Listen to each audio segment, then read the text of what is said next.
recording. Recording. We're going live. Technically not live, but here we are. This is episode 6, right? Yep. Can't believe we're already on episode 6. Alright guys, we got some announcements. We've officially hit 100 subscribers. That's 100 subscribers in just a month.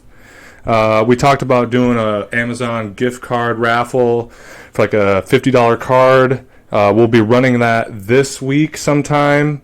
So if you haven't already, this is your last chance to subscribe and get entered into that raffle. So better hurry up and get on it. Hit subscribe, hit like, comment, share the videos, do whatever you got to do to help make our dream a reality. We're going to be doing other raffles like this. We'll probably do one once we hit 200 subscribers. Probably just for another $50 card, but we might do it for 100. Just kind of depends on where my finances are at the time.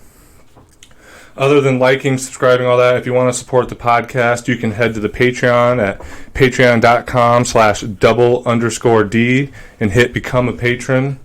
There you can access all of my written works, from poetry to flash fiction to full-length short stories. And then down the road, I'll be releasing chapter by chapter my novels under the $15 a month tab.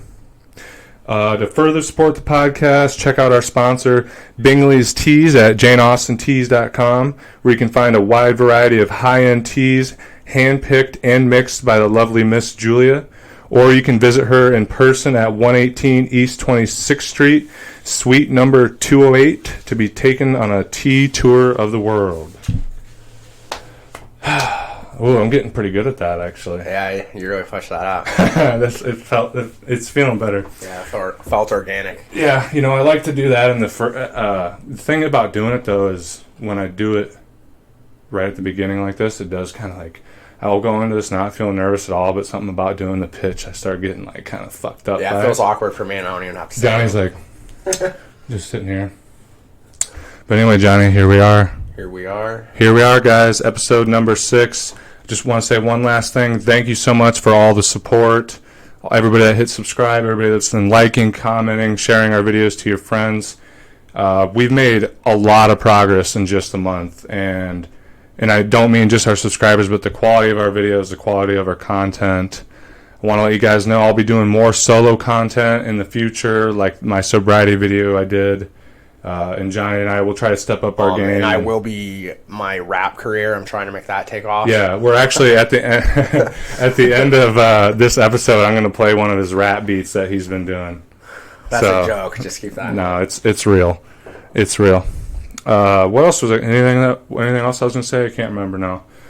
But I guess that's it. So we got quite a bit on here. Actually, I'm kind of surprised. A random episode of. Yeah, we're just going to cover a bunch of shit. We're going to be talking about Elon Musk's Neuralink, Iran seizing British oil tankers, the new Jay and Silent Bob movie, Pennsylvania school district threatening to send kids to foster care over not paying their lunch bills, Phoenix police union scrubbing the internet history of officers, Trump campaign selling plastic straws, and also with the Trump campaign, his chanting at, how do you say her name?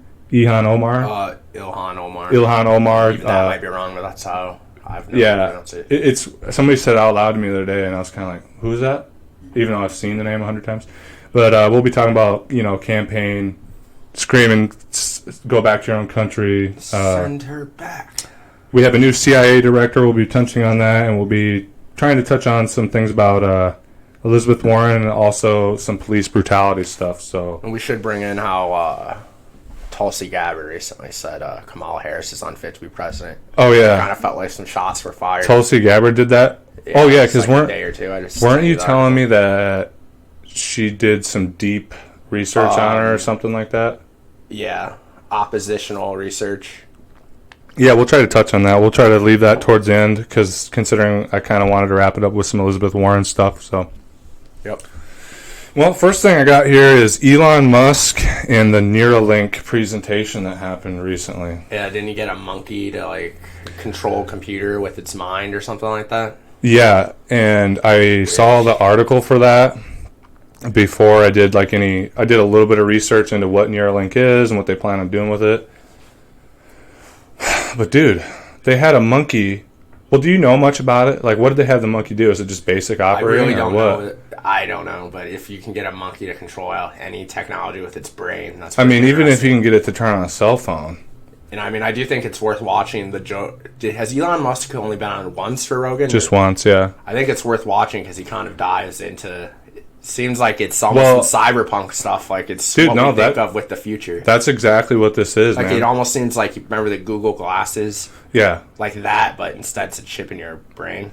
Yeah, so I did do a little research on it. I watched the highlights of the presentation that they did.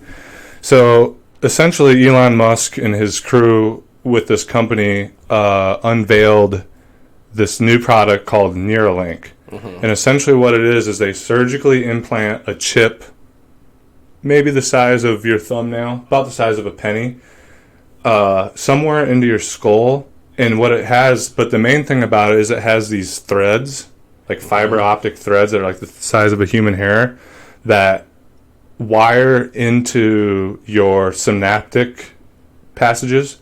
It sounds like the Black Mirror episode where the guy goes into like that haunted video game and then it... Dude, kinda. Well, because, dude, you know, in a lot of those Black Mirror episodes, they have those things on the side of their head. You've seen that? Yeah. I imagine it's kind of like that, but they said that it's not going to be exposed. Well, you know how old people don't use smartphones and don't understand computers? That's going to be me with this Neuralink, because I don't... You don't think you'll try it? Nah, I think I'm good.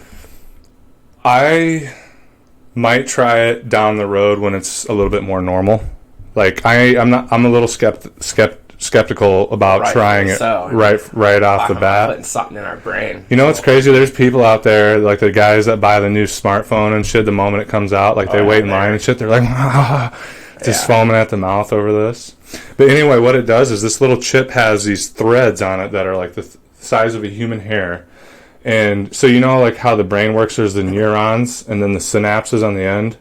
Shoots an electrical current into the synapse and then releases chemicals that go into the other synapse, and just that's like how the human brain works. These wires go into those, and the chip is a Bluetooth radio.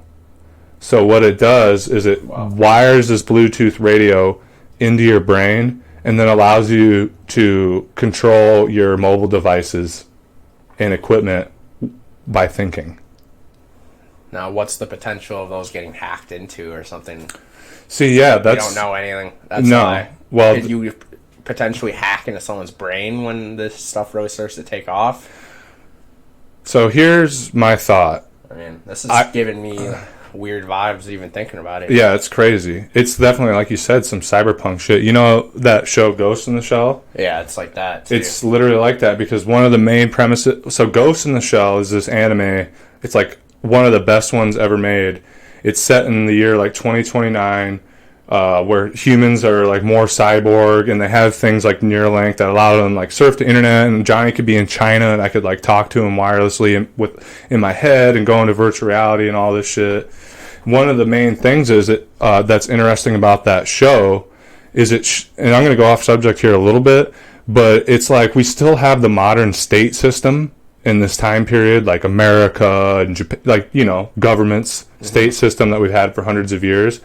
But because of this crazy ass like cyborg technology and cybernetic technology, the state system is like on its way out because human beings are able to instantaneously connect and form new like civilizations and new forms of community that were impossible. So the state system is really buckled down and become authoritarian and to fight all this shit because it's trying to hold on to its power. Meanwhile, there's literally no way. So when you step into the show, you're living in this world where it's transitioning to a new time period of human group consciousness. Yeah. And what you said about like hacking the brain, that's one of the main things. There's this cyber terrorist called the Laughing Man, and what he does, so in that time period, there's something with the cybernetic brains called cyberbrain scoliosis, or sclerosis, which is like, you know, all the wires and shit I was talking about that go into the brain. Well, the brain kind of rejects it sometimes, and you can get a disease called cyberbrain sclerosis, which is essentially brain scarring that makes you like into a retard. Sorry, I'm not supposed to say that. Yeah. My bad. It makes you just into a special needs person. Disabled. Mentally disabled. Sorry, guys. I believe you said that. We'll edit it out. Wow. Anyway, but one of the things, this laughing man terrorist, he wants to expose how these big tech companies were putting this shit into people's brains, knowing that it could cause these problems. So what he does is he hacks into the brains. Of course, that's going to happen too. Yeah, that's what, just like with anything. But what the laughing man terrorist does is like when public officials and corporate guys are like live on air, he like hacks into their brain and then like makes them give a message, like overrides them and makes them like speak all this truth, almost like WikiLeaks shit, and then bang, blow their head off on national TV. See, I'm not afraid of someone like that. You know who I'm afraid of? Putin, the Kremlin, and the Russian people. Imagine it's literally like, what's that movie with Denzel Washington? Manchurian Candidate? Yeah. Some shit like that. It's possible. But dude, and you know, I was actually at my mom's last night and we were going on about this and talking about it. And my mom was like really doom and gloom or whatever. But what I see in it, and one of the things I saw in like Ghost in the Shell and just other cyberpunk things, is you see a lot of negative things, a lot of scary things, right? Mm-hmm. Very possible. But I see literally things like Neuralink, cybernetics, allow us to like come closer as humanity, to truly create a global civilization that allows us to overthrow the state system. Because if we're all interconnected, we still have our... I mean, but the only thing is, look at the internet now, where it's kind of the beginning, I think, of what Neuralink could turn into. Yeah. And while we have all this great way to speak and talk like that, most people just want to talk crap to each other online and be tribal anyways. So it almost creates... I've heard it talked about, like, back in the day, everyone watched the same stations, and we were all, like, more connected as a society. But now, because there's so much freedom on the internet to go to your own little, like... what do they call it? I call it tribal. No, yeah, it almost makes echo us chambers. It almost makes us more divided than ever before. I mean, you can look all over the world. There's deep division between the people. So, and you would think the internet would have stopped that, but in ways, it's made it much worse. I see that sentiment. I understand it, but I tend to believe, if you look at the grand scheme of what the internet's done, in truth, I think it's brought the world closer together. I mean, but officially it hasn't, because people are still relying on corporate media. Some people are, which gives a much different spin of facts than, say, independent news. Yeah. So when your only source is, say, the corporate media, you have a way different view of what's going on in the world than someone who views the corporate media as a problem. And that's true. I mean, so that creates a division right there. Yes, but let's get out of the sphere of news media for a second. I'm talking about, especially with this, what does the internet do? Well, even politically, I mean. Yeah, all that stuff aside, first off, let's just say what the internet does is, 50 years ago, the chances of you knowing a guy in Japan or India or Korea is 0. And so the cultural norms you get brought up with, maybe like racial slurs or thinking this certain way, these people live like this. And a lot of times, negative stereotypes and visions of other human beings come out of ignorance, like not knowing. What the internet's done is allows, like, I can click, and then talk live with a guy from Korea if he knows a little bit of English, or even if he doesn't, it'll translate. And I can realize, like, oh, this isn't what these people have told me. Like, a Korean guy is just a dude like me with a little bit of differences. Yeah, but then you'll go and talk to someone who has not had that experience, and they'll be like, yes, it's very weird. But what I'm saying about Neuralink is it's the internet times 10,000, where you'll be able to just sit right here, and Johnny, you're telling me your deep feelings and you're having a hard day and like venting to me, but I'm not even listening to your ass. I'm just talking to some Japanese girl. You know what I'm saying? Like, and I could even, maybe they put in a contact lens that's directly connected to the internet and all that shit. So like literally she's like sitting right here at her desk, but it looks like she's sitting here and I'm just talking to her. Meanwhile, you're trying to have a personal moment. And that almost brings up negative connotations.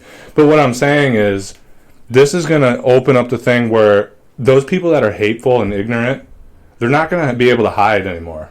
It's not going to be like the internet where you can go to different websites and shit. It's going to be like someone's going to be able to instantly connect. It's going to be interesting to see how many people really are if it works in the way that you're saying. Like, it could be disturbing and way more people are hateful than you would think. Maybe, like you're saying, like, you know, you and I tend to believe that most people are good, but then actually... Especially if we still see economic insecurity, that's going to cause more scapegoating and whatnot, too. Yeah. So it's going to be interesting. Yeah. No, it's and you know what? All the things that you're saying, the potential for division, economic issues, there's going to be a lot of problems that arise out of this. Just like there was a lot of problems that arose out of the printing press. Mm-hmm. Once people were able to read the Bible for themselves, they were like, the fuck? And then they started overthrowing the church, and you see what I'm saying? So we're going to have all these problems because it's a new thing. But I think inevitably it's going to be good in the long run. You see what I'm saying? I think it has an unprecedented potential to bring humanity closer together. It does. Know? Yeah. Yeah, I could see both ways. I'm just always negative on certain things. So right. Well, that's what makes the show good, too, kind of. Yeah, I can see it being the opposite way. Yeah, that's kind of what my mom was saying, and it's possible, but I find it really hard to believe that when you can instantly contact anybody in the world, from someone in Nigeria to Antarctica to an Inuit to a fucking Chinese guy. But are you going to want to be instantly contacted, too? That's the thing. Yeah, that's a good point. There could be some things like that. I know sometimes I don't even want my phone by me because I don't want to talk to anyone. So what's it going to be like if... I imagine there's a way to shut it off. You know how I think it's going to be? I kind of saw... So, like, it's Bluetooth to your phone. Mm-hmm. So there'd be an app like this Gmail thing. You'll open it, it'll be Neuralink, and you could do all your settings. Only take calls from this. Only show me this info. Silence. You know what I'm saying? You'll be able to, like... be essentially like the phone. So you could shut it off completely. Yeah. But who the fuck, honestly, how many people anymore shut their phones off? You know? I feel weird when I shut mine off, so. It is weird. Yeah. It feels fucking good, though, like when you commit to, like, not having it on you and then you go out in the woods or do something with your friends. You know? Dude, it's crazy, like, how addictive these little things are. Like, you know me, I love movies. I'll be, like, sitting and watching a movie, and I'll find myself looking at it, and I'm like, what the fuck? And I'll literally, like, throw it on the bed where I can't reach it. Yeah, it's addicting to... And they built it to be addicting, like social media platforms, and it just like numbs your brain out. It's crazy, dude. Yeah, it's weird.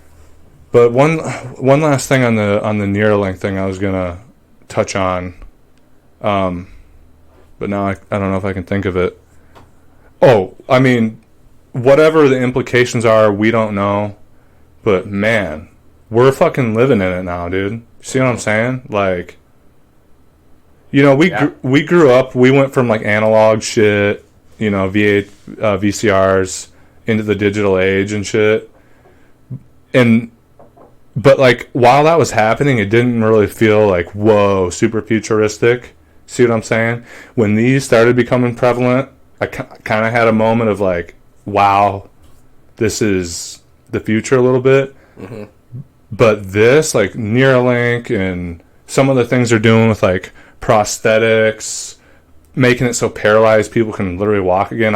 Now I'm actually like, damn. Now we're really in the deep shit. Yeah, we're like at the beginning of a... Yeah. Yeah. Like we were growing up through the information age, and now we're entering literally the cyberpunk age. We were alive when Google was just beginning. Like, I remember the beginning of Google when I was a little kid. Yeah, man. Look at what it is. It's pretty crazy. Yeah, Google was just... I wish we would have given Ask Jeeves a little more attention, because now Google wouldn't be the super giant. I got rid of Jeeves like an idiot, dude. Went to Ask.com. Well, that was already when they were starting to lose it, and then they were trying to... They saw what Google did, and they were like, well, maybe if we... Well, remember using Yahoo to search? Yeah, that was... dude, that was the main one. It's terrible now. I don't understand. Yeah, you know what? Mainstream stuff will not come up with Yahoo. I don't understand it. You can, like... What? Yeah, I don't understand how it could be that bad. No, it makes no sense. I don't know much about this shit. Now, Bing, surprisingly, can be better than Bing's Google, pretty good. I still go to Google. It's built in. Shannon was showing me this one. I guess it's not it's a search engine, but it's also like a browser that's 100% encrypted. Oh, I think I heard about this. I'll have to have you show it to her. It's like anytime you refresh it, it literally shows up. Show it to me, you mean? Yeah. It literally, when you refresh, it shows a different IP. Yeah, it's a VPN. Yeah, that's what it is. It's pretty neat. But dude, yeah, you're saying like growing up with the internet and shit and like seeing that shit go down. How fucking wild was that? Like, dude, literally back when we were kids, it was the wild west of the internet. And you had to dial up so you could use your home phone if you were on the internet. And your parents fucking hated you for it. Yeah, like get off the internet. And you're like in the middle of something on. You know what I remember? Well, the craziest thing to me is when the internet first came out, like, yeah, a lot of people our age were on it, like they used MSN or AOL. But the majority of the people that were on it and really used it or really knew how to use it were like nerdy people like you and I. Mm-hmm. And like when things like RuneScape took off or that Tibia game that I played, people don't understand this, dude. But the guys who are doing AOL and MSN and shit, that's the, like, guys like you and I who are playing nerdy ass online games, we invented the word LOL, LMAO, Raffle, BTW. We invented that language. Like, it, you know what I'm saying? And then it got picked up and disseminated into like the other chat rooms and shit. And dude, it was just such a cool time for like MMORPGs and stuff. Oh yeah. And like you and I have talked about this a lot, and I'll bring up RuneScape again. Like back with RuneScape, like before the Grand Exchange, when in the main town there'd be like 300 this is why people. I learned to type as fast as I do. Dude, same. Because it's you had to type really fast to Yeah. sell your stuff. Do you use home row keys? Yes. You've seen that I don't use them, right? Yeah, it weirds me out. Dude, I've heard people be like, I can't even watch you type because dude, I am literally like an old person in that I'm using like it's weird. 4 fingers, but I do it still really fast. Yeah.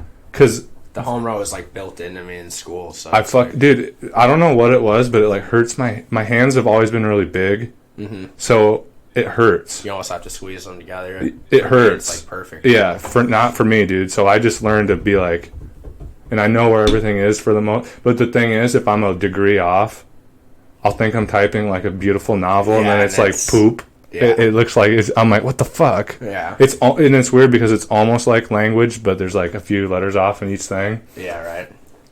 But yeah, dude, it was just, I miss those days of the internet so much, like, just because of the sense of community.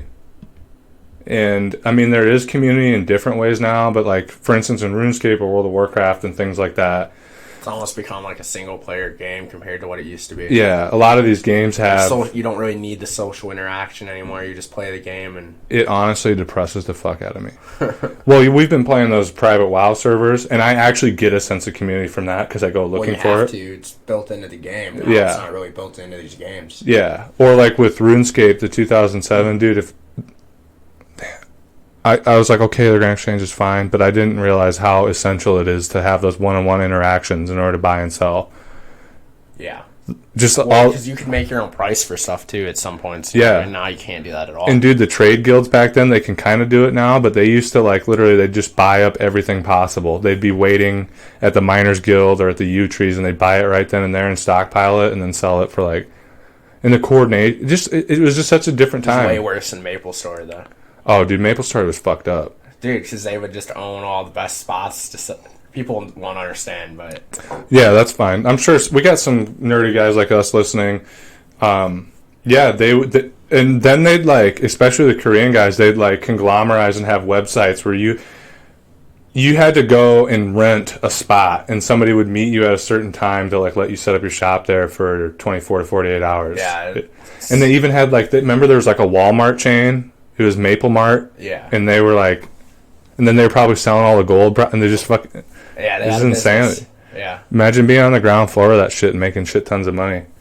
I've seen RuneScapers and shit that are rich. But you gotta realize it was probably like people in like some skyscraper somewhere in Korea or China or something. Like at that time, I don't necessarily think it was. Could have been though. I think it was. It was done that well. Like it's hard to believe. Well, when it first started out, I think it was a bunch of Asian guys like in a little.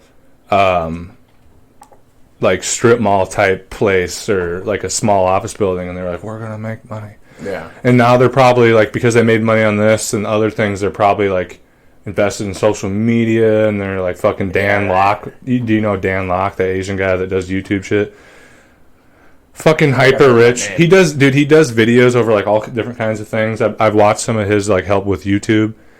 And during his, they're so pro, it'll be like him like shooting a pool thing, and then it like pans, and he's like, if you want to make it big on YouTube, and then like the next thing, it's like two girls like next to the jacuzzi, and he's getting out, and he's like, rule number 1. And he's just hyper wealthy from different investments in YouTube. I think I know who you're talking about, but I'm not sure. It's badass, dude. But yeah, things are different now, you know, with and not just to get off the game things, but one more thing, other thing with that is people are like watching streaming services while they just are on autopilot playing. Yeah, it's weird. Yeah. I don't fully get that. I'm not into that. I mean, you do forums and shit, and I guess they're still kind of the last vestige of... But even the forums are like dead compared to what they once were on the internet. Yeah, I remember you'd start a thread, and then you'd be on it for a few hours, and because I did it some too, not to the level you did, but then you'd go to bed, and you'd wake up, and there'd be like 1,000 posts on it sometimes, and you're like, whoa, what the fuck? Yeah. Nothing like that anymore. It's pretty rare. Social media like outdated the forum. Took it over. I mean, yeah. Because what is Facebook? What is your timeline? That's like a forum, just constantly refreshed. Crappier forum that I don't know. It's worse. It sounds like Facebook would be better because but people just create fake accounts and do weird stuff. Bullshit. It's I don't know. Yeah, and it used to be, man, like you used to be able to actually like go viral. And if you were starting out YouTuber, you could grow really quickly. Because something was trending, it was actually trending. Yeah. They didn't just pick and decide. It wasn't bullshit. Like, it's not a trending page. How is it trending because these big corporations are deciding what... I don't know. It doesn't make a lot of sense. Joe Rogan's talked about it. He's like, I've had some of the biggest hits on my podcast ever for YouTube, and it's like, we've been trending like twice, and it's like, yeah. Yeah, it doesn't make any sense. And then it's Facebook fake as fuck. Completely like made it like that, and then it like sucked, and then they just got rid of trending altogether. Well, and the thing is too, this goes along with that, and this is something, guys, I'm like really discovering starting out on YouTube. It's always been kind of hard to take off on YouTube. Like, you got to put the time in, you got to make the quality content, you got to do the networking. But before, just with networking and making connections through people on YouTube, you could like get tons of views and make steady growth in the first years of monetization in YouTube. Mm-hmm. Now you literally like have to either use a campaign service like Sprizzy, or you already have to be like known for something, you know. It's weird. And that, like, dude, before you could have 1,000 or 2 subs and you could be part of YPP, the YouTube paid promotion program, and make a little bit. You weren't going to make much, but you'd make, $50 a month or something. Mm-hmm. Now you got to be like 10K subs or more to really even get a couple $100 sometimes. Yeah, it's crazy. Depending on. There's a lot of factors.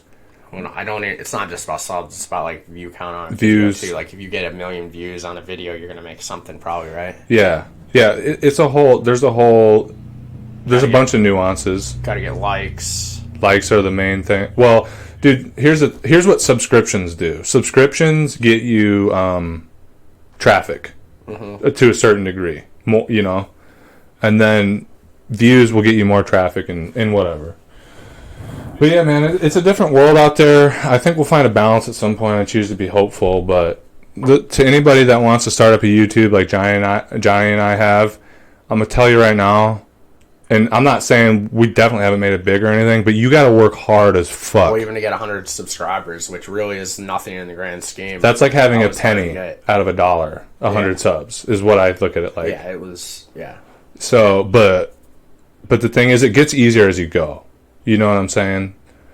Anyway, for anybody that wants to, that's been watching us and has been thinking about doing something like this, I say fucking do it. Okay, we need more small creators, but just know, you're going to have to look at it like a job, not a hobby.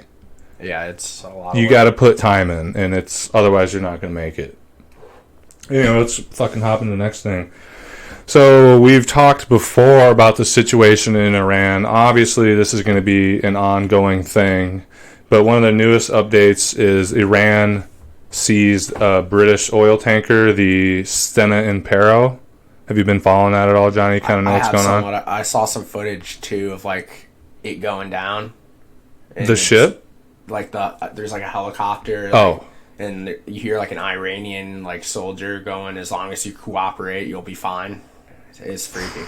Imagine being in that scenario, dude. Or like the pirates on like the high seas. I'd be way more freaked out by that. Way more. I mean, with Iran, it's like it's pretty highly likely that they're not going to hurt you. They're probably not going to cause world war. But with those pirates, they're like they'll kill you. Yeah, even though with the pirates they probably won't kill you because they're going to try to get a ransom. Yeah, but they tend to kill quite a few people, I'm pretty sure. If you're a U.S. citizen, they'll almost never kill you because literally as an individual, you're worth like $100,000. And the U.S. does cooperate. You know what I'm saying? But fuck that, dude. Because it's crazy that's still a thing, you know? You think about pirates on the open seas and like now it's... Yeah, I don't know. And they roll up on... But they don't even have boats. So actually they're rolling up on the little speedboats. Are you going to lie? And then that's fucked up. Yeah, I couldn't imagine it. And here's the thing. I know these guys are criminals, but I feel bad for them because they're not doing this because they want to. No. Like, imagine kind that of because of, like, our policies and, like, the big world, like, what we've done to the world, like, Russia also and what China...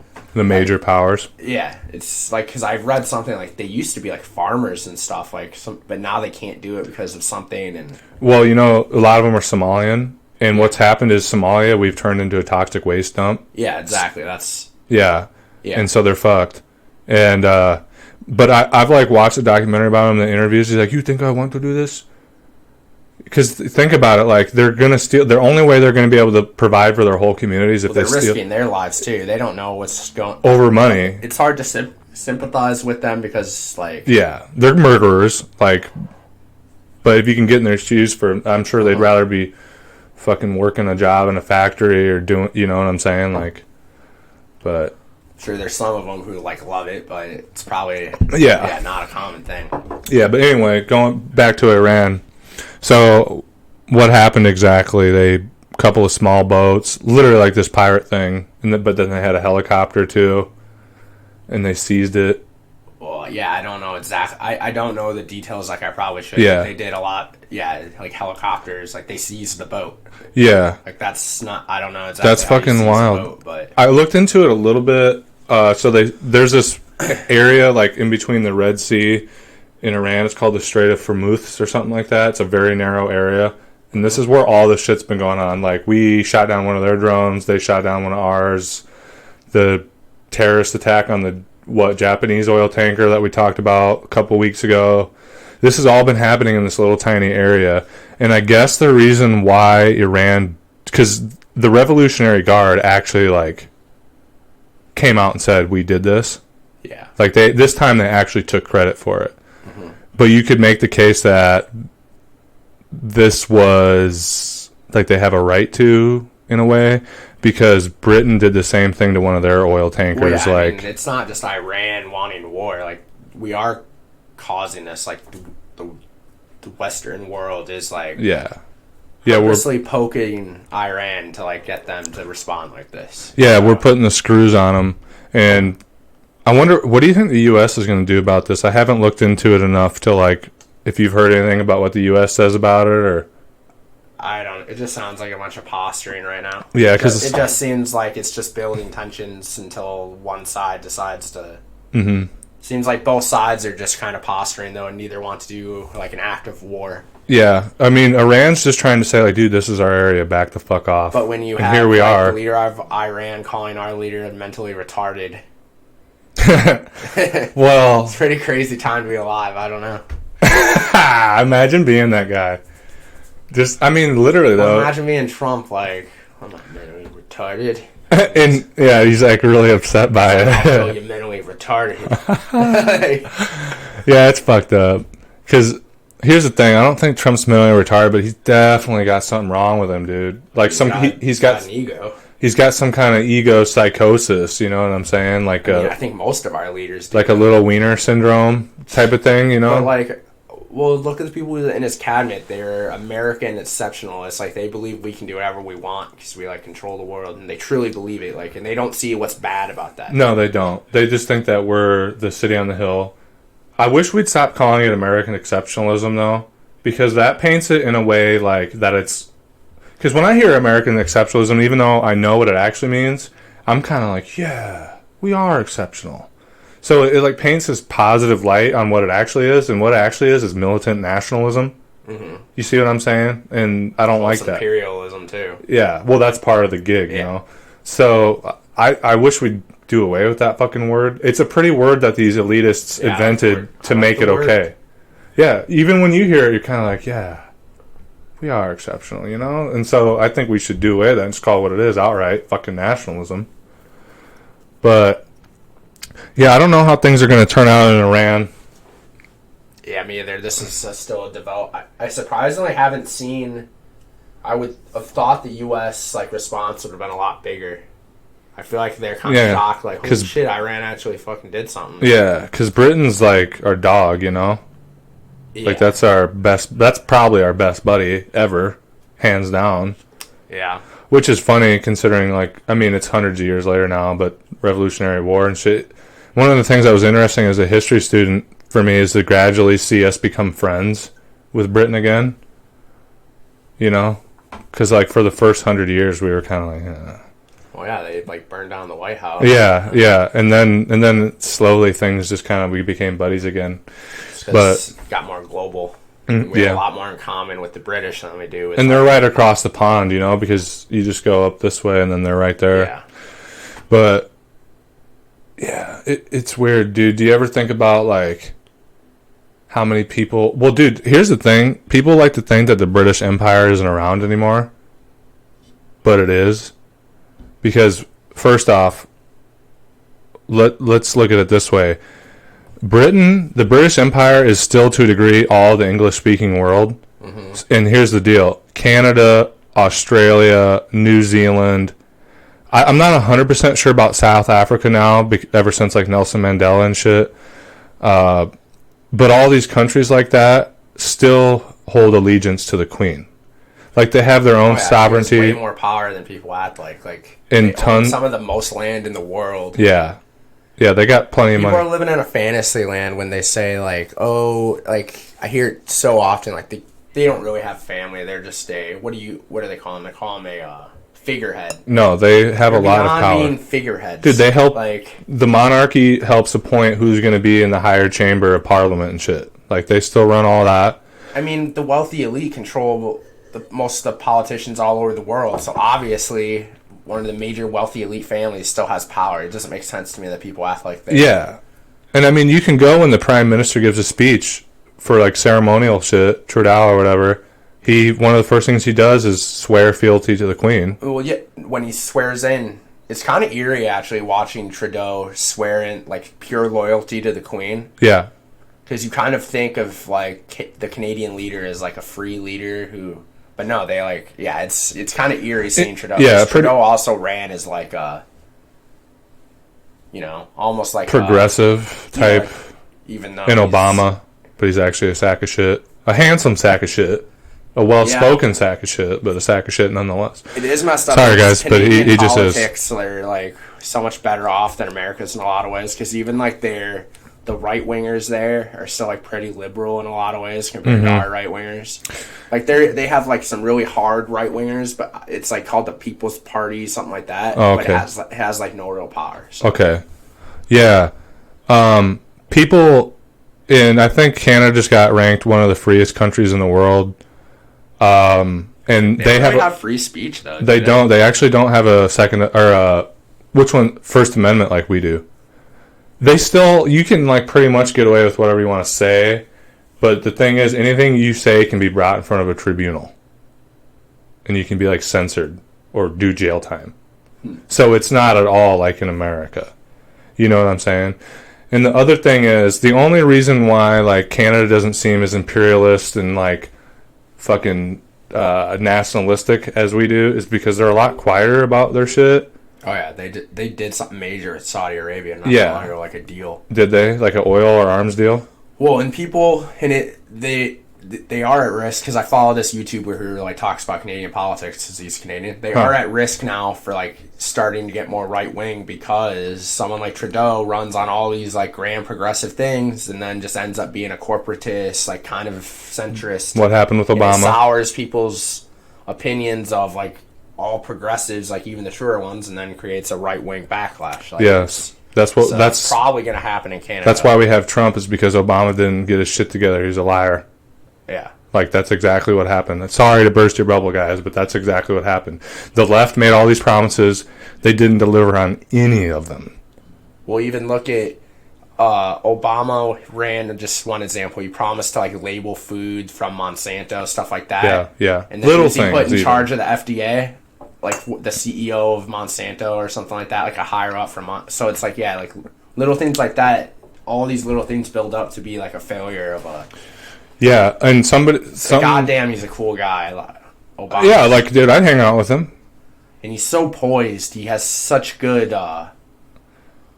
When he talks, I feel so warm and comfortable. You know, that's all that matters. You know what one of my favorite comedic scenes in any movie is in Harold and Kumar Escape from Guantanamo Bay, when they're like hanging out with George Bush. Oh yeah, that was awesome. And as much as George Bush is a dirtbag, he's kind of like, we've talked about this with Ronald Reagan. I don't actually think he's a bad dude. I think he's just kind of a dunce that does what he's told because his daddy told him to. Yeah. And I feel like if you sat down, like, had a whiskey. Yeah, I don't get the evil vibe as I do from Dick Cheney. Yeah, if you sat down and like had a whiskey, vibe of like a Sith Lord. Oh, dude, he literally doesn't even have a heart now. Pretty much, it's just it's a pacemaker, but they brought him back from that. No, I'm pretty sure he had like a transplant. Literally didn't have a heartbeat for a while, from what I understand. Like had this new. And he's still just going around, walking around a fat sack of shit. Yeah. You watched that movie Vice, didn't you? I haven't watched that yet. Was it good? Pretty good. Is it comedic in a way? It is comedic. Is it kind of like that Death of Stalin in a way? No. Not quite as much, but... That's like way comedic. But this is... it kind of... Is it sort of like The Big Short? Yeah. That style? I'd compare it more to that, yeah. I'll have to watch that one of these times. I should have watched it with you that night, but... yeah, one of the things that burst people's bubble about Canada is they're one of the biggest arms dealers in the world, next to America. Tar sands, Canadian tar sands, like the Standing Rock protests and all that. That's a Canadian oil company. Well, yeah, and they have some major protests going on right now with the Native Americans. Yeah, that shit never actually fully stopped. You know what I'm saying? But they... Oh. No, and from what Jan... What? She knows a lot about the tar sands. We need to have her on one of these times. The Canadian government, bought the pipeline. Okay. So now they have, control over it.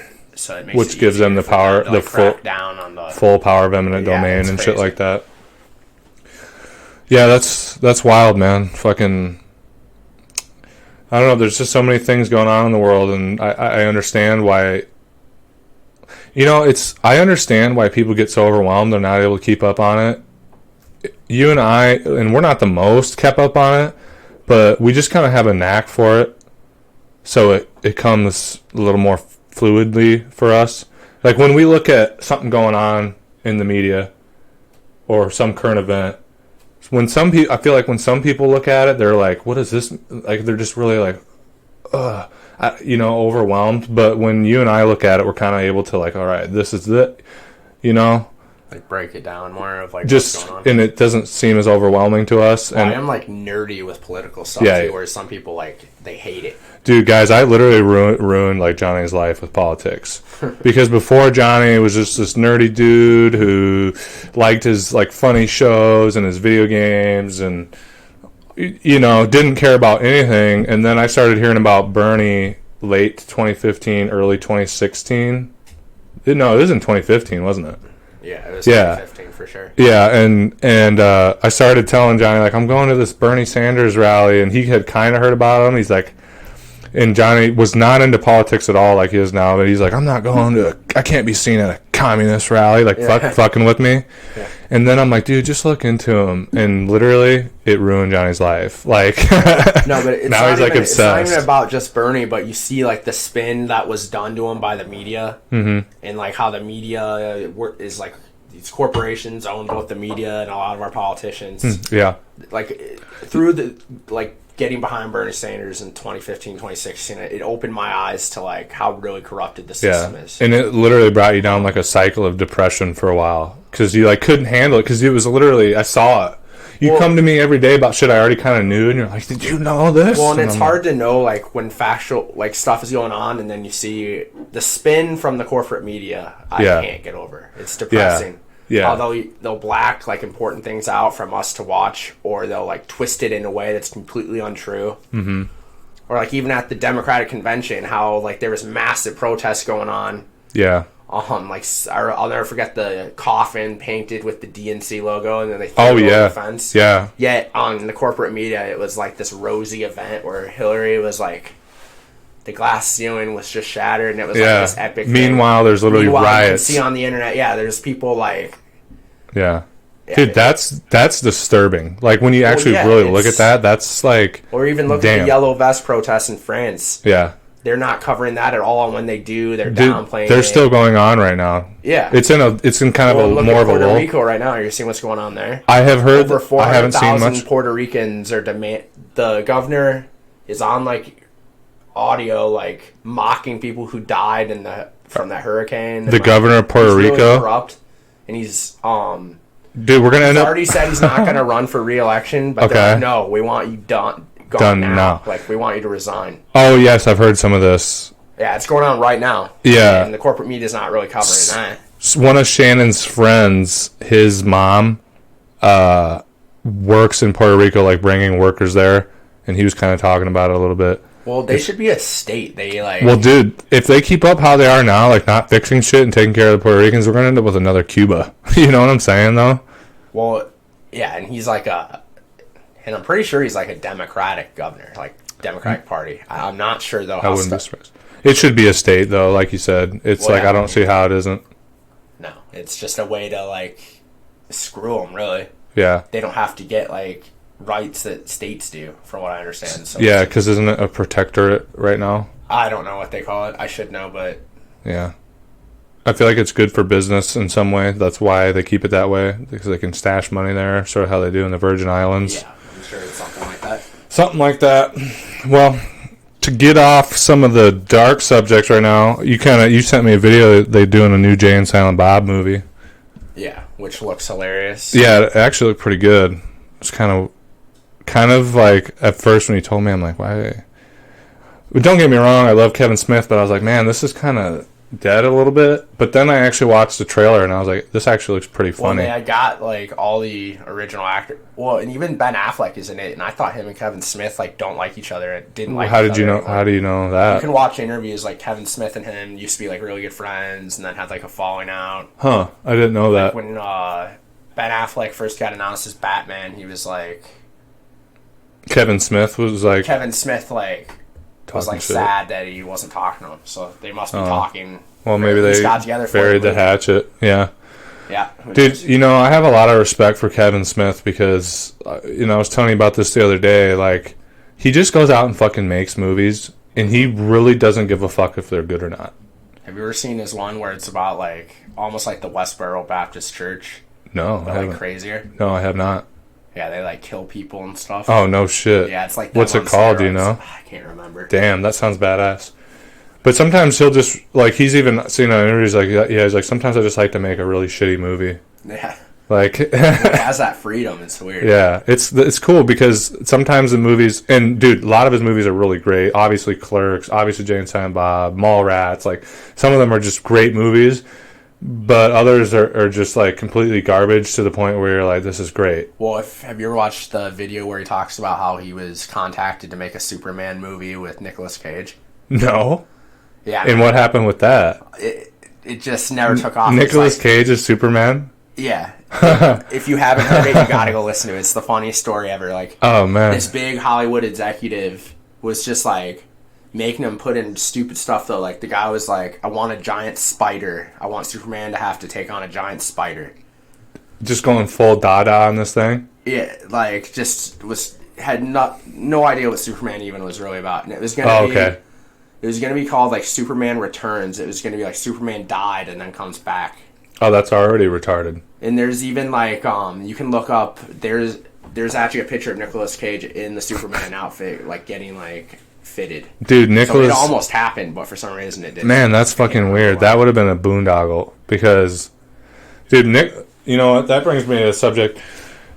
Well, first off, I think that Jay and Silent Bob movie is going to be awesome just for the nostalgia factor. I wish they'd do another Clerks, too. Clerks is just genius in its own weird... Clerks is like real life. You know what I'm saying? Like, it's a satire of real life and just like how the mundanity of life. I went to the second one. Yeah, the second one. Did you ever watch the Clerks TV show? Like the cartoon? Not really. That was awesome, too. But anyway, you're talking about Nicolas Cage, dude. If you get... we don't see him in Hollywood much anymore, but he's been doing a lot of independent movies. Like that one that I showed you, Joe. Yeah. Where it's like in the rural South and he's like this alcoholic and there's this kid whose dad's like a really bad drunk that like beats him and beats his sister, and Joe, like Nicolas Cage's character, like saves him. Dude, that is a fucking killer movie. We should watch that sometime because it's fucking awesome. And then also that movie Mandy that I showed you. Oh yeah. That movie's fucking wild. I remember showing you the trailer. I'm like, watch this. It's going to blow your mind. And it kind of seems like a legit... Well, and it is a legit movie. It's really out there. Like, it's got that 80s vibe. But it seems like it's going to be like a really good movie that's like kind of a straightforward plot about a cult in Oregon. And then suddenly you see him making that fucking giant scythe in his like garage. Oh, yeah. And then he's like, the next scene, he's like chopping off demons' heads on motorcycles and shit. Well, he's and also in a cheesy movie. I tried to watch it and I couldn't. What was that? About where like all the parents in the world like want to kill their kids. Oh, that's fucking wild. Randomly, like something happens. Wonder if that was the same director. I don't know. I couldn't handle it though. It's pretty crappy. This director and I think I told you this, but this director that did this movie, Mandy, he did this movie. And Mandy is hit or miss. It's a fun ass movie. Mm-hmm. Like I like it for just it's fun. But he did another movie, Beyond the Black Rainbow, which that movie is in its own weird way is a masterpiece. You've never seen a movie this out there. There's a scene where this guy takes probably like 1,000 hits of acid and then goes into a like pool of tar.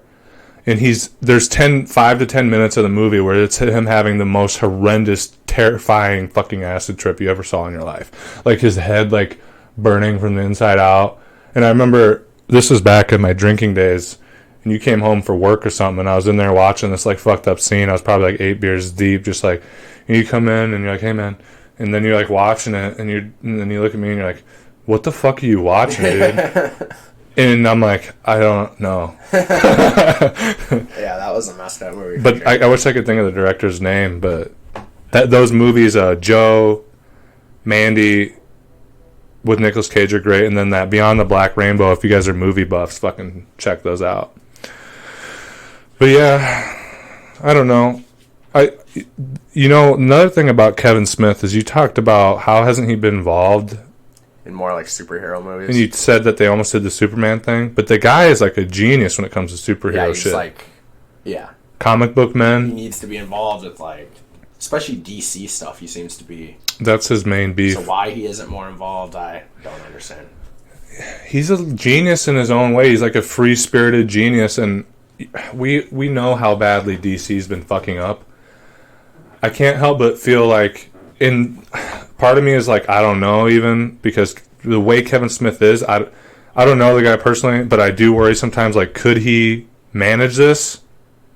But if he could manage this, and you put Kevin and Smith at the helm of a complete DC reboot, maybe in 10 years, and let him assemble the crew around it. I mean, they're already doing like a soft reboot. Like, Affleck's out as Batman. Yeah, they are doing that, aren't they? Yeah, like, I think Leto is pretty much done. Apparently, they might still be using Leto as Joker, but I don't know. Yeah, they're doing Joker with Joaquin Phoenix, and I think that looks pretty interesting to me. But that seemed, from what I understand, that's separate from the universe still. I don't know. Yeah, they've really fucked it up. They had a chance, and they fucked it up. And Aquaman was really successful. But I've seen parts of that, and like, okay, so like Wonder Woman I enjoyed. I've seen parts of Aquaman. It looked pretty good. But the thing is, man, it's not cohesive enough. Like, pretty sure the guy who plays Superman's done too.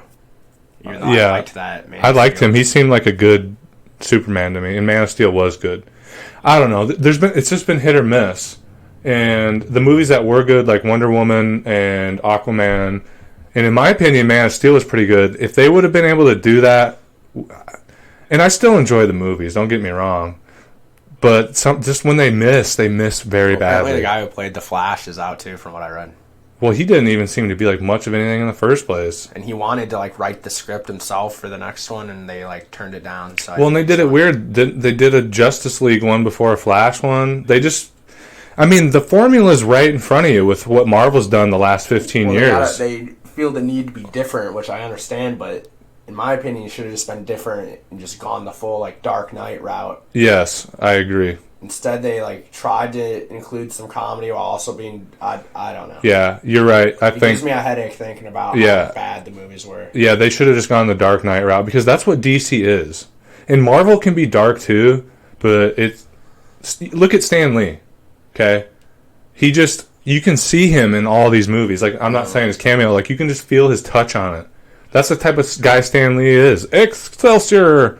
It just fits. Suicide Squad was just terrible, too. It was. Dude, Batman versus Superman ruined my life. I'm not going to lie, dude. It really wasn't good at all. What's this? I don't even want to talk about it, actually. Anyway, Jay and Silent Bob movie should be pretty slick. I think Johnny and I might go watch that one, let you know how it was. But pretty much in that, he's got a daughter, and it looks like Jay does. Yeah, it's going to be funny. Looks pretty good.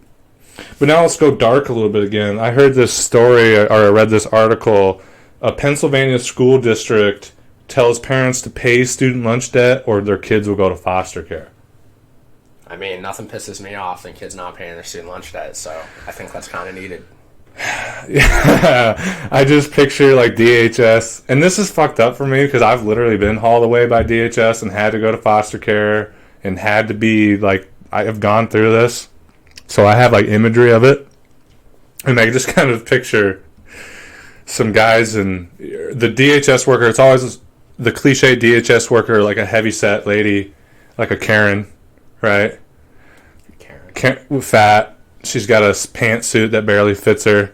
She's coming to get the kid, and she's got the kid, and the mom's wailing, and it's kind of dark, but the mom's like wailing on the steps, and there's two like suited guys there for backup or police officers, and she's like, you should have thought of this before you didn't pay the student lunch debt, and she's just dragging this kid away. Yeah, it's crazy. It's fucking. I don't even know what to say about this. Yeah, man, it's wild. Like what? Because if the kid is going in debt to eat lunch, maybe they should be programmed to like let them eat lunch. I understand that like it costs money to prepare lunch. And most families can pay for that. But, like, if one family can't, shouldn't there be, like, okay, we'll give you lunch? I don't know. Yeah. Dude, it's a fucking public... Like, first off... When I remember in school when a kid couldn't afford it, he'd get, like, a crappy peanut butter and jelly sandwich, so you, like, knew that they couldn't afford it. And it's like a shame. Dude, we just have this culture of shaming poor people in America, and the whole lunch debt thing, and it is just another... example of it. Like, Johnny had a personal thing with this too, where one of our good friends in high school, he like stole a brownie out of the lunchroom, and they like crucified him to like make a point out of him. The police showed up. National media. They arrested him. It made national media on CNN and shit. You know how there's like that ticker down, wasn't it just that though? It wasn't, or did they have a story actually? Dude, I swear there was like a story on Good Morning America or something crazy. There might have been. It was something crazy. But I do know, I could be wrong. You even showed me it, I think, on YouTube or something, on the ticker tape where it's got all this random news at the bottom. Iowa kid gets arrested for stealing brownie. Yeah. And they just... Which I understand, he shouldn't be stealing, but... He doesn't need to get arrested. He doesn't need to get... We're talking like... Send him to 16, ISS. 15, 16-year-old. Suspend him. Don't fucking arrest him, dude. Yeah, Are you kidding me? It's not the end of the world. Yeah. I don't know. Bro, I'll tell you right now, I stole all kinds of shit from that fucking lunchroom, dude. See, because I did not. Because you were a fucking kid, and your shirts were always clean, and you got a new pair of shoes every fucking week. Me, on the other hand... Not true. Dude, I used to have to... I'd be lucky to scrounge up $2 a day for lunch money. Okay? And I would have to make the decision to spend it on weed or to actually eat that day. I always ended up... No wonder I was so fucking scrounging. I'd always end up sending... if I give you $2, you let me smoke with you. And then I'd like scrounge up some change to get like one of those cheese rolls at Hy-Vee or something, you know. But yeah, like really think about this, guys. They're gonna take kids away from their parents because they can't afford lunch, which essentially is what you're saying. Because you're poor, instead of helping you, we're gonna take your children away. Mm-hmm. Like that's fucked. And I guess the DHS lady that's like in charge of stuff, because it was like the super. What was it? It was it was the director of like federal programs or something. He said this is a last resort and like tried to justify it, but the DHS lady that like handles foster care and shit for that district was like, dude, you just she was like pissed. She's like, you don't weaponize, like and here's the thing, foster care is a good program. Like it sucks that it happens sometimes, but I mean, it's needed if a kid's in a bad home. Yeah, it's like, dude, for me, it was a weird thing. Like, my grandma did drink a lot, but she had her shit together, and it was a good home for me. So, foster care, she had to, like, go through treatment, and, like... But the thing is, she was fine. She, like, went to work, she just drank a lot. Mm-hmm. And the DHS caught wind of that, because I was part of that whole program. I think I literally, like, ratted my grandma out, actually. Because she used to like give me her beer bottle caps, and I'd keep them, and I had this big wooden box full of them. Yeah. And she told me explicitly not to show the DHS worker. And I remember like when they'd come over, I'm like, "You're proud of the." I'm like, because it's my bottle cap collection. There's all different types. Yeah. I'm like, these are my bottle caps, and the DHS worker was probably just like, it's fucked up. And then another time when my dad was going through court and shit, and they had to like bring me and ask me questions, and my dad's like, don't tell him about this, don't tell him about this. And then the DHS worker asked me, and I'm like, my daddy told me not to talk about that. and then I went out. It's fucked up, dude. And then I went out, and my dad asked, like, how'd you do? And I'm like, well, they asked me this stuff, and I told them that you said not to talk about it. And he was like, oh, no. But in my case, it was bad because my grandma, foster care kind of, and maybe it was good, I don't know, I was too young to know, but foster care kind of fucked me because they took me away from my grandma, who was the only stable person I had, and dropped me with this weirdo Christian family, which seems to be what it's like a lot. Which I fucking hated. I would have fucking ran away if it wasn't for the two brothers that were about my age, were really cool. Mm-hmm. And that was the only reason why. But a lot of times it's a necessary program. And doing something like this just makes... People already hate DHS enough because they do some funky shit like in my case. But you do something like this and it's just like, dude, people if DHS is involved, they're already angry. And then they hear about something like this and they're going to be fucking pissed. You know? Yeah. I don't know. But I mean, Johnny, what do you think? Don't you think, like... And I know we have this fucking... terrible problem with school funding and program funding for school. Meanwhile, we can drop all these bombs overseas and give away tons of money to corporations, but we can't finance schools. So I know apparently we don't have the money for it, but why should kids have to pay for the school lunches? We already have federal government paying for school and property taxes paying for school. I mean, dude, we just need to completely reevaluate where our tax money is going and how it's spent. Yeah, I agree. I think that's another reason why when you talk about raising taxes, people are like, fuck you. Because we don't, right now... It just goes down a black hole. It just goes down a black hole to build fucking bombers that don't work. And I think we could be proud of paying taxes if we, like, understood it was going to, like, the betterment of the nation. You know what I mean? Yeah, there needs to be more transparency. How do we do that? I don't know, but... Mm-hmm. But, you know, anyway... One of the things I've been kind of looking at to get into the next subject, and we see this all the time, Johnny and I do, and I'm sure you guys see it too, is fucking some of the, like, police brutality. Like, the sheer fucking, like, how out of control it's gotten. Like, this one in specifically I'm talking about, it was in 2016, this officer shot an unarmed man to death in a hotel hallway, and he was fired for it, and I watched the video and it was like, dude, this is I've seen, dude, the guy was literally like bawling his eyes out, like just crawling. There was no reason to shoot the guy. The guy clearly had no weapons on him. Like, he was wearing mesh shorts and like a tank top. And he was like contradicting himself with the demands, like, yeah, I don't know. He wanted to shoot the guy. That guy's dude, that cop's a weirdo. You could just tell it was fucked up. And he lit him up, dude. And I'm gonna say this: most cops aren't this way, but something needs to be done to fix this problem because it is happening more than it should. Just like allow him to beat it like a psycho. Yeah. Well, then they're part of the problem. If I was a cop there, I'd be like, dude, maybe you need to stand down and like let one of us take over because you're acting like you're gonna shoot the guy. Yeah, but they're buddies and shit. Well, no, yeah, and I did see what you're about to go into. Like the cops now are gonna get paid like a $30,000 a year pension, and people will wonder, and then like people wonder why like there's so much animosity towards police. Yeah, it's like one of the things I always think about. Get rewarded for murdering some guy. You don't hear anybody being pissed off at firemen or EMTs. No. If it weren't for the war on drugs, literally, we wouldn't have a bad relationship with the police.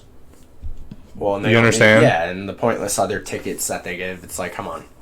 Yeah, that's part of it too, but I think that would be one of those things we could kind of roll our eyes at and still be thankful for our police. Granted, that's getting more and more predatory too, but it's the war on drugs that makes people fucking hate police officers. Mm-hmm. And it's sad. And well, and how is it? Well, and like, it's more than just that though. It's like how they'll shoot you in the back. Yeah, man. Like there is like obviously racism in a lot of these police departments, and they do target African Americans way more than white people. Yeah.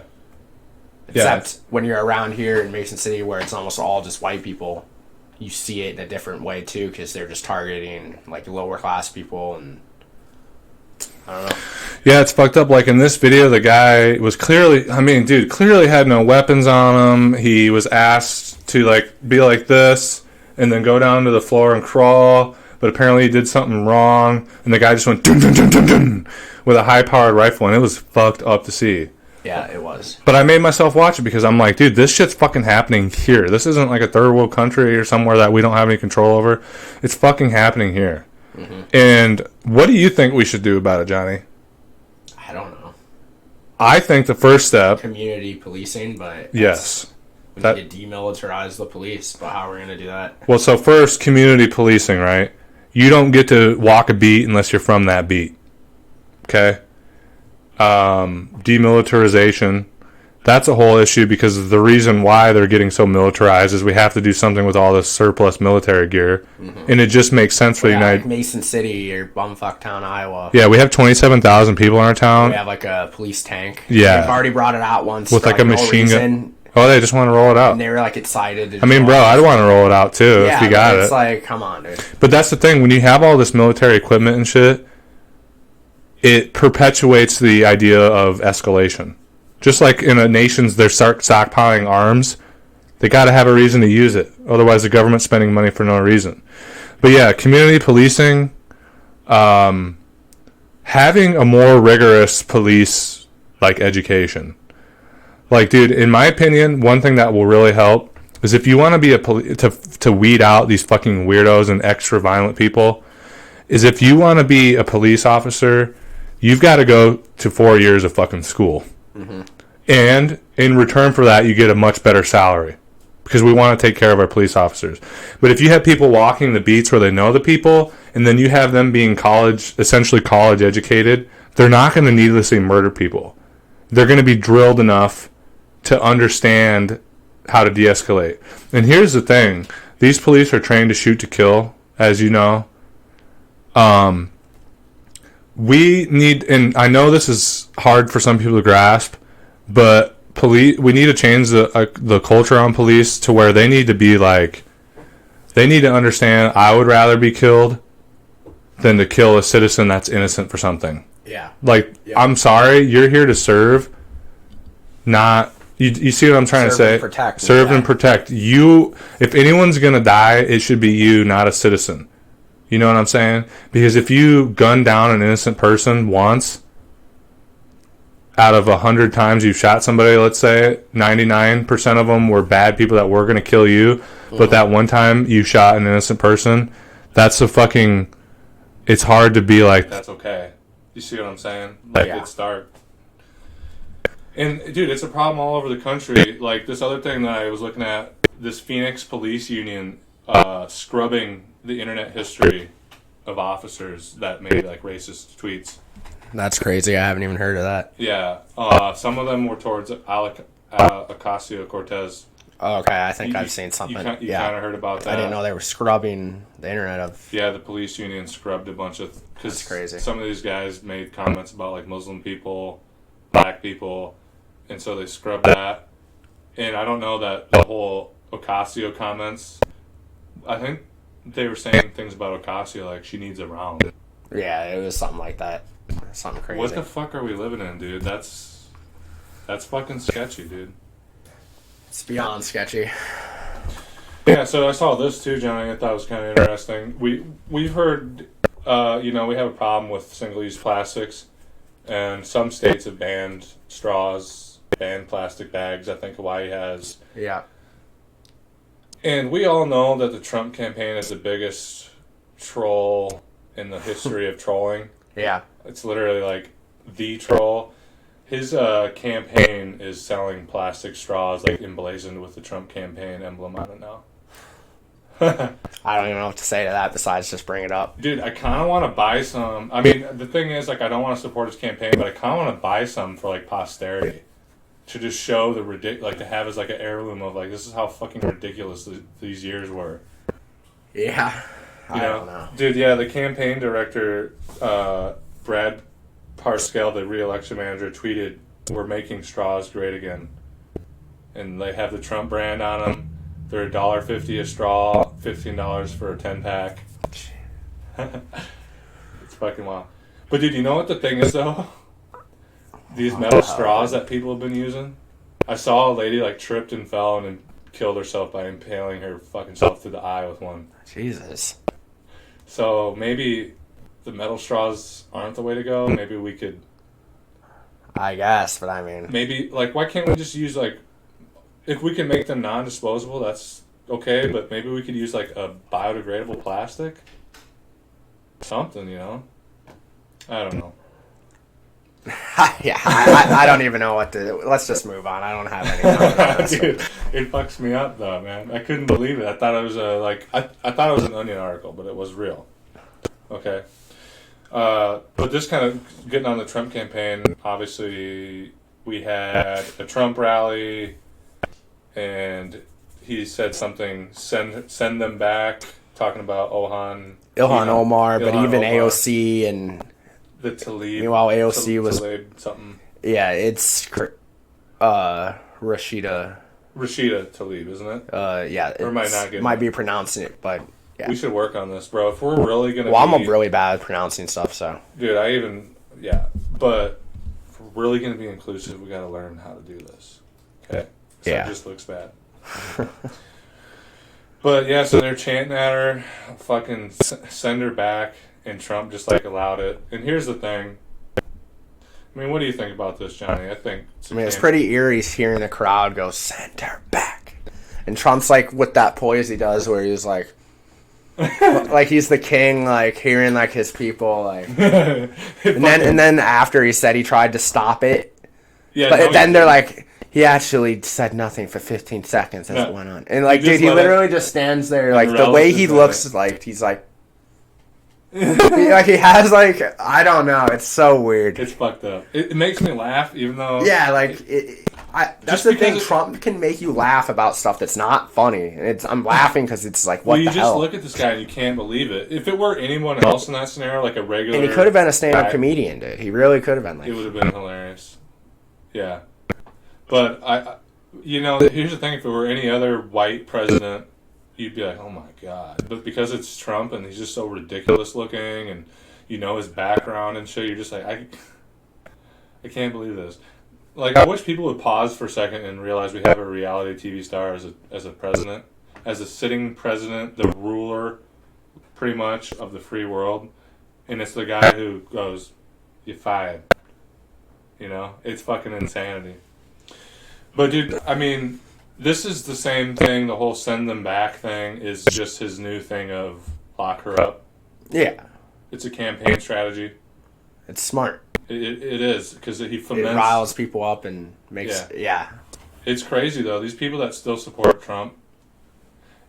Anytime I talk to somebody who supported Trump in 2016 or decided to give their vote to him instead of Hillary Clinton, is because they just liked him better than Clinton, which, like, to a degree, I fucking understand, dude. Clinton is literally Claire Underwood, dude. Yeah. And,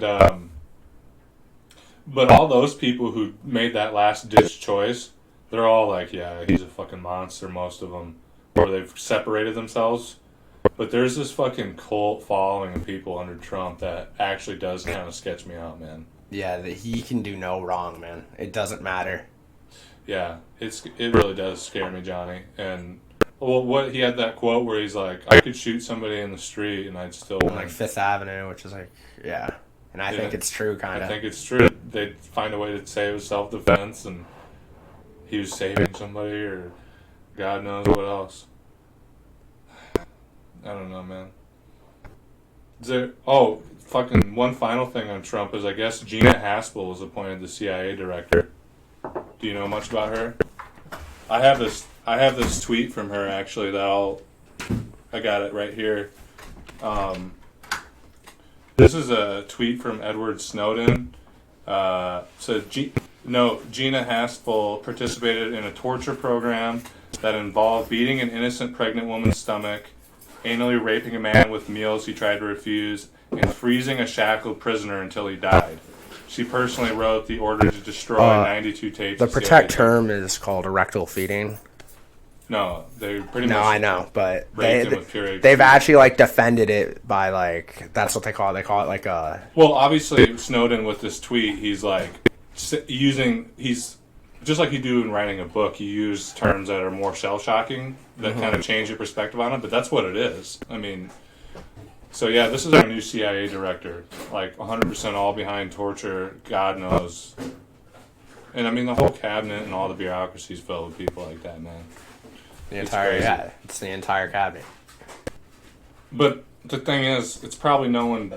I think it's the first woman CIA director, so we should be proud about that. Yeah, all right. Yeah. Good job, America. But the thing is, though, like I read this and I understand she's bad, but I highly doubt she's really any worse than any other CIA director we've had in the last 30 years. I mean, that's just my. I mean, they're all part of the same bullcrap, so yeah, I don't know. It's all part of the group. But anyway, Johnny, I think that's about what we have for tonight. So we'll round it off. Again, guys, thank you so much for helping us hit 100 subscribers. That was like give you guys' selves a round of applause. That happened really quickly. Granted, I put in a lot of work. Johnny put in a lot of work, like networking and stuff. Just remember, if you haven't subscribed already, get in there, hit subscribe. We'll be running the Amazon gift card raffle sometime this week, at the latest, the beginning of next week. So get in there, subscribe. If you want to support us, like, comment, share it to your friends. Do what you got to do to help make our dream a reality so that we can do this full time. Maybe podcast 2 times a week, do other videos. God knows, if we don't have to work jobs, we can. The sky's the limit with this. Mm-hmm. So again, thank you so much, guys. If you want to support the podcast further, you can head to Patreon at patreon.com/double_D. Just hit become a patron. There you've got the $3, the $6, the $10, the $15 tier. You can access all my poetry, all my short stories, flash fiction, all that. A lot of it it's more out there dealing with like more real life stories rather than political stuff. And finally, a little word from our sponsor. And to further support the podcast, you can check out Bingley's Teas at janeaustinteas.com, where you can find a wide variety of high-end teas hand-picked and mixed by the lovely Miss Julia. Or if you want, you can visit her in person at 118 East 26th Street, Suite 208, to be taken on a tea tour of the world. All right, guys. This has been Here We Are, episode 6. Nice hanging out with you, Johnny. Let's shut it down, huh? Let's roll out.